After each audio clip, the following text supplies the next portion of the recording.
Hey there, viewers. Today I'm working on a 2015 Ford Explorer with a 3.5 liter in it. The automatic transmission on these is notorious for having a little bit of a shudder, as this one does.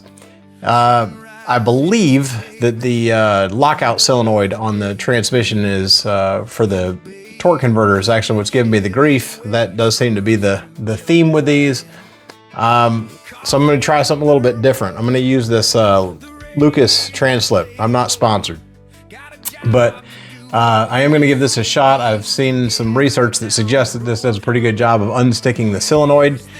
Good point to mention, I'm not normally a big proponent of any kind of additives or, fixing a can kind of things. However, this does pretty good about unsticking solenoids and things like that. It's not going to help if your transmission's busted or if you got worn out parts or some hard part broken. This isn't going to do the trick. But anyway, we're going to give this a shot and see how it goes, and I'll keep you updated. First thing we got to do is drain the fluid that's in here. A little 12mm socket.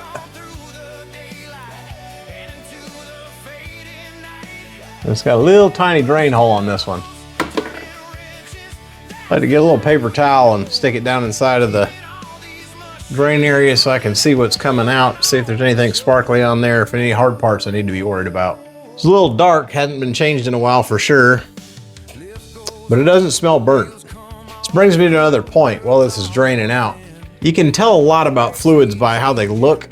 If they're darker than they should be, you know that it's gone too far, or you can kind of tell what's in it. Again, with the help of a paper towel or something like that, you can see if you got any kind of metal or metallic shavings or little sparkly things in there. Tells you if something's coming apart inside. But the other thing, the other test is the sniff test. Oh, that didn't sound pleasant, did it? The other test is a sniff test, and you can actually just, any kind of fluid, doesn't matter if it's the oil, it doesn't matter if it's transmission fluid, you can do a little sniff test on the oil, and you can learn a lot by that too. If you got a burnt smell, then you know that you've got a transmission that's burning up. Clutch is burnt. And with oil, if you smell a little bit of fuel in with the oil, then you know you probably got a ring problem or a valve seat problem. Something's going on where it's letting gas into the oil, which actually will degrade the oil and cause it to not lubricate properly. You can actually spin bearings and all kinds of stuff doing that. So sniff test is important. That's a good one.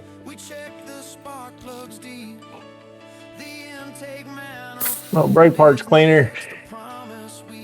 We'll move up to the top side and start filling this thing up. On the top side, it's pretty simple. You gotta take off the air box, which is 2 clips and 8mm, and then you unplug a couple of hoses, and that pops right off. And then that gets you in the hole.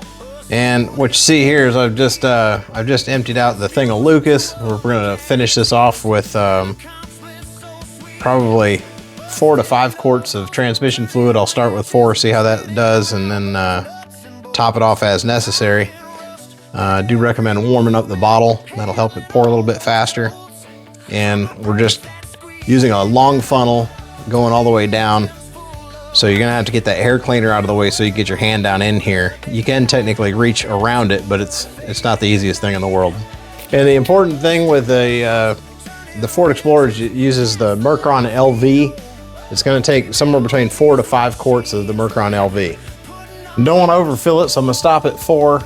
We're gonna put the airbox back in. We're gonna run it, cycle it through the gears, maybe take it for a drive, come back, check the fluid, and then go from there as to whether or not I need that other quart or half quart or whatever it is. I'll check it on the dipstick. Important thing is when you're checking your transmission fluid, you want to make sure that the temperature of the fluid is up to temp. So normal operating temperature, so you want to make sure it's gone through the gears, and engine's got up to temperature, transmission's got up to temperature, and that's going to affect your fluid level. And you're always checking it when everything's nice and warm, and you want to make sure you do that in either park or neutral. As always, thank you for watching. If you got any questions, drop a comment down below. I'll respond as soon as I can. Please like, share, and subscribe.